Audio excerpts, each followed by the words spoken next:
அழகன் முருகன் பார்வையாளர்கள் அனைவருக்கும் அன்பான வணக்கம். இன்றைக்கி நம்ம ஒரு முருகன் கோயிலை தாங்க பார்க்க போகிறோம். அதுவும் 800 அடி உயரத்தில் உள்ள ஒரு மலை மேலே உள்ள ஒரு முருகன் கோயில் தாங்க. இயற்கை அழகு சூழ ரொம்ப அற்புதமான கோயிலுங்க. நீட் எக்ஸாம்லாம் படித்து டாக்டர் வேலைக்கு போகணும் அப்படின்னு நினைக்கிறவங்க கண்டிப்பாக இந்த மலையில் இருக்க முருகனை வழிபட்டுட்டு போனாங்க அப்படின்னா கண்டிப்பாக அவங்களோட ஆசை நிறைவேறும் அப்படிங்கிறது ஐதீகமாக சொல்லப்படுதுங்க. அது ஏன் அப்படிங்கிறது இந்த தலத்தோட வரலாறை தெரிகிறப்ப உங்களுக்கே புரியுங்க. இந்த முருகன் கோவில் பேர் தோரணைமலை முருகன் கோவிலுங்க. தென்காசி மாவட்டம் கடையம் அருகே மேற்கு தொடர்ச்சி மலை அடிவாரத்தில் அமைந்துள்ளது தோரணமலை முருகன் கோவில். சித்தர்களோடு தொடர்புடையதாகவும் சித்தர்களின் அதிர்வலைகள் நிறைந்ததாகவும் இந்த கோவில் விளங்குகிறது. தோரணை மலையானது ஆதிமுனி அகத்தியரும் தேரையரும் தவமிருந்து மக்களின் நல்வாழ்வுக்காக சித்த மூலிகை ஆராய்ச்சி செய்த தெய்வீக மலையாகும். ஒரு சமயம் காசிவர்மன் என்ற மன்னனின் தலைவலியை போக்க அகத்தியர் கபால அறுவை சிகிச்சை மேற்கொண்டார். தலைப்பகுதிக்குள் தேரை இருக்கும் இடத்தை கண்டுபிடித்த போதிலும் அதை வெளியே எடுப்பதில் சிக்கல் ஏற்பட்டது. மீறி எடுத்தால் மன்னன் உயிருக்கு ஆபத்து ஏற்படும் இக்கட்டான சூழ்நிலை உண்டானது. அப்போது அறுவை சிகிச்சையின் போது உதவியாக இருந்த ராம்தேவர் என்ற சீடர் ஒரு பாத்திரத்தில் தண்ணீர் கொண்டு வந்து அதை கையால் அலம்பிக் கொண்டே இருந்தார். தண்ணீர் அலம்பும் சத்தத்தை கேட்டதும் மன்னனின் மூளைப்பகுதியில் இருந்த தேரை துள்ளி குதித்து தண்ணீர் பாத்திரத்தில் விழுந்தது. ஸோ இப்போ உங்களுக்கு புரிஞ்சிருக்குன்னு நினைக்கிறேங்க. ஏன் இந்த நீட் எக்ஸாம் எழுதி மெடிக்கல் போகணும் அப்படின்னு நினைக்கிறவங்க இந்த கோயில் வந்துட்டு போனால் கண்டிப்பாக அது நடக்கும் அப்படின்னு சொன்னது உங்களுக்கு புரிஞ்சிருக்கும். ஸோ அந்த ராம்தேவர் அவரோட ஜீவ சமாதி கூட இங்கே தாங்க இருக்குது, இந்த மலையில் தான். இதனால் மருத்துவ படிப்புக்கு முயற்சி செய்பவர்கள் இங்கு வழிபட்டு பயன்பெறுகிறார்கள். ஸோ தூரத்தில் ஒரு மலை தெரியுது பார்த்திங்களா, அருவி கொட்டுற மாதிரி, அது தாங்க தோரணை மலை. அது மேலே உள்ள முருகன் கோயிலுக்கு தான் குகைக்குள்ளே இருக்கும் அந்த முருகன் கோயில். அங்கே தான் நம்ம இப்போ போக போகிறோம். அந்த மலையை பார்த்திங்க அப்படின்னா அது ஒரு யானை படுத்திருக்க மாதிரி இருக்குங்க. அதனால் என்ன சொல்கிறாங்கன்னா, விநாயகர் மேலே முருகன் உட்கார்ந்துருக்காரு அப்படிங்கிற மாதிரியும் சொல்கிறாங்க. வாரணமலை அப்படிங்கிறது தான் பிற்காலத்தில் மருவி தோரணமலை அப்படின்னு ஆயிடுச்சு அப்படிங்கிற மாதிரியும் சொல்கிறாங்க. இந்த மலை மேலே போகணும் அப்படின்னா காலை 5 மணி முதல் மாலை 3 மணி வரையும் தாங்க இங்கே திறந்துருக்கும். ஆஃப்டர்நூன் ஒரு 3:15க்கெலாம் மேலேருந்து இறங்க சொல்லிடுறாங்க. மலை மேலேருந்து இறங்கிட்டால் அதுக்கப்புறம் மலை மேலே யாரும் போக முடியாது. அந்த கேட்லாம் லாக் பண்ணிடுறாங்க உங்களுக்கு. ஸோ கீழே உள்ள கோயில் ஒரு 6 மணி வரையும் திறந்துருக்குங்க. இது கீழே உள்ள பகுதி. இதுக்கு அடுத்து நம்ம மேலே ஏறி போகணுங்க. மலையடிவாரத்தில் வல்லப விநாயகர், பாலமுருகன் சன்னதிகள் உள்ளன. உற்சவமூர்த்தியும் இங்கே தான் உள்ளது. மலையேற முடியாதவர்கள் உற்சவமூர்த்தியை வழிபட்டு செல்வார்கள். மலைக்கோவிலுக்கு செல்ல காலை 5 மணி முதல் பிற்பகல் 3 மணி வரை மட்டுமே பக்தர்கள் அனுமதிக்கப்படுவார்கள். இங்கு திருவண்ணாமலை போல் பௌர்ணமி தோறும் கிரிவலம் நடைபெறுகிறது. கிரிவலப்பாதை 6.5 கிலோமீட்டர் சுற்றளவு கொண்டது. கிரிவலத்தில் சுற்று வட்டார பகுதிகளில் இருந்து ஆயிரக்கணக்கான பக்தர்கள் கலந்து கொள்கிறார்கள். இந்த கோவிலில் நடக்கும் வர்ண கலச பூஜை சிறப்புடையது. தமிழ் மாதத்தின் கடைசி வெள்ளிக்கிழமை தோறும் இந்த கலச பூஜை வழிபாடு நடத்தப்படுகிறது. உலகுக்கே உணவூட்டும் விவசாயம் செழிக்கவும் உழவர்களின் வாழ்வு ஏற்றம் பெறவும் இந்த வர்ண கலச பூஜை நடத்தப்படுகிறது. சிவன், கிருஷ்ணன், லக்ஷ்மி, சரஸ்வதி மற்றும் நாகர், சப்த கன்னியர், கன்னிமாரம்மன், நவக்கிரக சன்னதிகளும் இங்கு உள்ளன. ஸோ இந்த சன்னதியெல்லாம் அடிவாரத்தில் இருக்குங்க. அதே மாதிரி இங்கே தினமும் மதியம் அன்னதானம் போடுறாங்க. ஸோ நீங்கள் யாராவது வர்றீங்க அப்படின்னா மதியம் இங்கேயே கூட சாப்பிட்றலாம். நீங்கள் சாப்பிட்டுட்டு இங்கே கீழே தோரணைமலை முருகன் வீற்றிருப்பார். இவரையும் வழிபட்டுட்டு முதல் மண்டபம் அருணகிரிநாதர் மண்டபம்ங்க. இங்கேருந்து ஸ்டார்ட் பண்ணோம் அப்படின்னா ஒவ்வொரு 250 படிக்கும் ஒரு மண்டபம் இருக்குங்க. அங்கே நம்ம ரெஸ்ட் எடுத்து மேலே ஏறலாம். ஆனால் நான் ஒவ்வொரு 50 படிக்குமே ரெஸ்ட் எடுத்து தாங்க மேலே ஏறினேன். நான் இந்த கோயிலுக்குள்ளே நுழையும் போதில் மணி 2:45ங்க. மேலே ஏறி போகிறதுக்கு கிட்டத்தட்ட எனக்கு ஒரு 3/4 மணி நேரம் ஆச்சு. ஆனால் நம்ம நான் 3வது 4வது மண்டபம் ஏறுறப்பே ஒரு 750 படி தாண்டியிருப்பேன்னு வச்சுக்கோங்களேன். அப்போவே நட சாத்த போகிறாங்க, வாங்க வேமா வாங்க வேமான்னாங்க. ஸோ இந்த மாதிரி நட சாத்த போகிறாங்க வாங்க வேமான்னு கூப்பிட்டக்கப்புறம் கால் ஒத்துழைக்கவே இல்லைங்க. அப்பையும் ஒரு 50 படிக்கு ஒருக்க உட்காந்து எந்திரிச்சு தான் போனோம். ஸோ மேலே எப்போயுமே 3:15 3:30க்கு சாத்திடுவாங்களாம், நட சாத்திடுவாங்களாம். நாங்கள் ஒரு 2 பேர் இந்த மாதிரி உட்காந்து போயிட்டுருந்தோம். ஸோ எங்களுக்காக கூட ஒரு 1/4 மணி நேரம் திறந்து வச்சு நாங்கள் சாமி பார்த்துட்டு தாங்க வந்தோம். ஸோ ஸோ நான் வந்து கீழே இறங்குறவங்களுக்குலாம் கொஞ்சம் ஆரஞ்சு மிட்டாய் வாங்கிட்டு வந்திருந்தேங்க. அதுதான் குடுத்துட்டே வந்தேன். ஏன்னா நான் திருவண்ணாமலை போயிருந்தப்ப ரொம்ப தூரம் நடந்ததுக்கப்புறம் ரொம்ப களைப்பா இருந்ததுங்க. அப்போ இந்த மாரி ஆரஞ்சு மிட்டாய் ஒருத்தர் குடுத்துட்டே வந்தாரு. ஸோ இந்த கோயிலுக்கு வரணும்னு முடிவு பண்ணதுமே, நான் வந்து 1000 படிக்கு மேலே இருக்குன்னு சொன்னதுமே, இந்த மிட்டாய வாங்கிட்டேங்க. இறங்குறவங்களுக்கு வந்து நம்ம குடுக்குறப்ப, அவங்க வந்து ஒரு தெம்பா ஃபீல் பண்ணுவாங்க அப்படின்னு நெனச்சேங்க.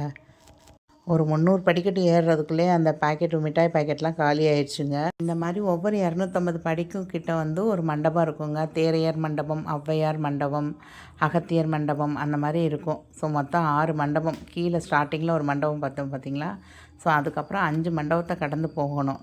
நான் ஒரு 3வது மண்டபம் வந்ததுமே, இன்னும் எத்தனை இருக்குது அப்படின்னு கேட்டப்ப, அ மேலே ஏறி இறங்குனவங்க வந்து சொன்னாங்க, "இன்னும் 1 மண்டபம் தாங்க இருக்குது. மேலே போயிரலாம் நீங்க" அப்படின்னாங்க. அந்த 3வது மண்டபம் தாண்டுனதுமே வந்து மேலேருந்து அங்கேருந்து சவுண்டு குடுக்க ஆரம்பிச்சுட்டாங்க. இங்கே வந்து நட சாத்த போகிறோம், வேகமா வாங்க, வேகமா வாங்கன்னு. அந்த வேகமா வாங்க, வேகமா வாங்கன்னு சொன்னதும் கால் வந்து ஒத்துழைக்கவே இல்லைங்க. ஒரு கட்டத்தில வந்து "நீங்க போய் சாமி கும்பிட்டு எனக்கு திருநீர் மட்டும் கொண்டு வாங்க, இங்கேயே உட்காந்துரலாம்" அப்படின்னு சொல்லிருவோமான்னு கூட நடந்தேன். ஸோ என் கூட ஒருத்தவங்க வந்து நடந்துக்கிட்டே வந்தாங்க. அவங்களும் நானும் வந்து மெல்ல மெல்ல ஒரு 50, 50 படியா வந்து ஏறிட்டோங்க. ஸோ அங்கே இருந்த பூசாரியும் வந்து லாஸ்ட்டாக இந்த பாலன் தேவராயர் மண்டபம் தாங்க இது. இதுக்கு அடுத்து மேலே ஏறணும் அப்படின்னா ஔவையார் மண்டபம்னு வரும். அதுக்கு அடுத்து வந்து நம்ம நேரா சாமியை பார்த்துடலாம். இவங்க தாங்க கூட அப்படியே இவங்களும் நானும் தான் கொஞ்சம் மெல்ல மெல்ல ஏறியே வந்தோம். வந்தால் தோரணைமலை முருகன் கோயில் அப்படின்னு சொல்லி இந்த மாதிரி ஒரு சின்ன குகைக்குள்ளே சாமி இருந்தது. ஸோ வெளியே இந்த மாதிரி தாங்க கேட்டு போட்டிருந்தாங்க. சாமி தரிசனம் சிறப்பாகவே கிடச்சிதுங்க. ஒரு மாலையும் கிடச்சிது. நான் வந்து பூ கட்டி கொண்டு போயிருந்தேன். ஸோ சாமிக்கு பூ போட்டு நல்ல ஒரு தரிசனம் கிடச்சிது. அதே மாதிரி இங்கே வந்து கடைசியாக நாங்கள் தான் இருந்ததுனால, அங்கே பிரசாதம் வச்சுருந்தது. பொங்கலும் கொடுத்தாங்கங்க. ரொம்ப திருப்திகரமாக சாப்பிட்டுட்டோம். இத்தகைய சிறப்பு பெற்ற இம்மலையெங்கும் மூலிகைகள், ஆங்காங்கே நீர் சுரக்கும் சுனைகள், இவற்றுக்கு மத்தியில் முருகப்பெருமான் இயற்கையாக அமைந்த குகைகள், கிழக்கு நோக்கி தோரணையோடு வீற்றிருக்கிறார். முருகன் சன்னதிக்கு அருகில் அவன் கருணை போல் வற்றாத ஊற்றெடுக்கும் தீர்த்தம் உள்ளது. அதிலிருந்து நீர் கொண்டு வந்துதான் முருகனுக்கு தினமும் அபிஷேகம் செய்யப்படுகிறது. தமிழ் புத்தாண்டு அன்று இந்த வழிபாடு மிகவும் விசேஷமாக நடத்தப்படும். இதில் ஏராளமான விவசாய பெருமக்கள் கலந்து கொள்வார்கள். அன்றைய பூஜையில் விவசாய ஈடு பொருட்களை ஏர்கலப்பை, பரம்பு அடிக்கும் மரம், நீர் இறைக்கும் சுனை உள்ளிட்ட பல்வேறு வேளாண்மை கருவிகளையும் வைத்து வழிபடுவார்கள். மகனுக்கு அருகில் அன்னை இருப்பது போல் மலை மீது முருகன் சன்னதிக்கு எதிரே பத்திரகாளி அம்மன் வீற்றிருந்து அருள் பாலிக்கிறாள். மலையேறி வரும் பக்தர்கள் அன்னையை வழிபட்ட பின்னரே முருகனை தரிசிக்க வேண்டும். அங்கேருந்து கொஞ்சம் தூரம் தள்ளி வந்தோம் அப்படின்னா இந்த இடத்துக்கு வந்து இன்னும் படிக்கட்டு கட்டலாங்க. அதே மாதிரி இங்கே கட்டட வேலையும் நடந்துகிட்டு இருந்தது. இந்த மரத்துக்கு கீழே பார்த்திங்கன்னா நிறைய பேர் வந்து அந்த தொட்டில் கட்டி வச்சுருக்கிறது, அவங்களோட வேண்டுதலை வந்து இந்த இடத்துல கட்டுறாங்கங்க. இங்கே வந்து காற்று பயங்கரமாக வீசுச்சுங்க. நம்ம வந்து ரொம்ப கார்னராக போனீங்க அப்படின்னா கொஞ்சம் சேஃப்டி இல்லாமல் தான் இருக்கிற மாதிரி இருக்கும். ஸோ நம்ம வந்து பார்த்து குழந்தைங்கள்லாம் இருந்தாங்க அப்படின்னா ஓடாமல் அவங்கள பிடிச்சிக்கிட்டு தான் நம்ம பாதுகாப்பாக தாங்க போயிட்டு வரணும். ஸோ அந்த பூசாரி வந்து நாங்கள் இவ்வளோ தூரம் வந்துட்டோம் அப்படின்னதும், நீங்கள் அங்கேயும் போய் சாமி கும்பிட்டு வாங்க, ஆனால் கொஞ்சம் வேகமாக இறங்கி வந்துடுங்க அப்படின்னு சொல்லி அனுமதி கொடுத்தாங்க.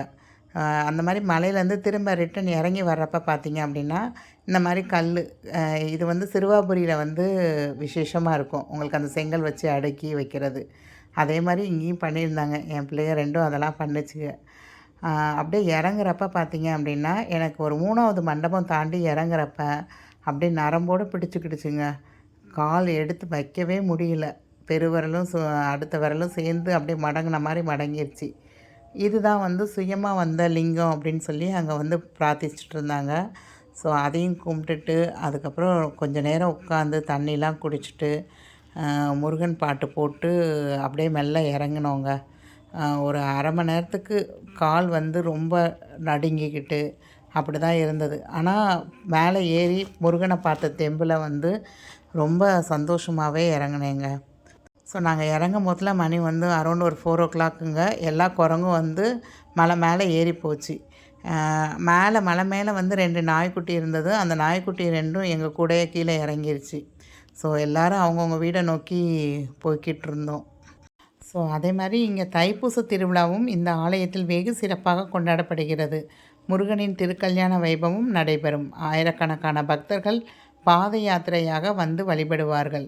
காவடி எடுத்தும் நேர்த்திக்கடன் செலுத்துவார்கள். அதாவது ஒரு காலத்தில் இந்த மலை மேலே ஏறி போகிறதுக்கெலாம் வந்து சும்மா ஒரு குழி மாதிரி வச்சுருப்பாங்களாங்க. அதாவது பெருவரில் ஊன்றி நடக்கிற மாதிரி குழி மாதிரி தான் வச்சுருப்பாங்களாம். ஆனால் இப்போ வந்து இந்த மாதிரி இப்போ எளிமையாக ஏறுறதுக்கு நல்லா படிக்கட்டுகள்லாம் கட்டி முடிச்சிட்டாங்க. 1000 வருடங்களுக்கு முன்பு அகத்தியரின் மருத்துவமனையாக விளங்கிய இந்த தோரணை மலை நாளடைவில் தூர்ந்துவிட்டது. இங்கு முருகனுக்கு அமைக்கப்பட்டிருந்த கோயிலும் காணாமல் போய்விட்டது. இதற்கிடையில் முத்துமாலைபுரம் என்னும் ஊரை சேர்ந்த நா. பெருமாள் என்பவரின் கனவில் வேல் ஏந்திய சிறுவன் தோன்றி தான் மலைமேல் உள்ள சுனையில் கிடக்கிறேன் என்றும் என்னை எடுத்து வணங்குங்கள் என்றும் கூறினர். முருகப்பெருமானை வணங்கி சுனையில் தேடிய போது அங்கு முருகன் சிலை கிடைத்தது. அதை எடுத்து தற்போது உள்ள இடத்தில் வைத்து வணங்க ஆரம்பித்தனர். இதற்கு பின்னர் ஆசிரியர் திரு கே.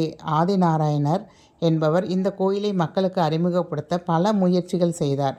நெல்லை, தூத்துக்குடி, கன்னியாகுமரி மாவட்டத்தில் சுமார் 150 சினிமா தியேட்டர்களில் தோரணைமலை குறித்து ஸ்லேடு காட்டினர்.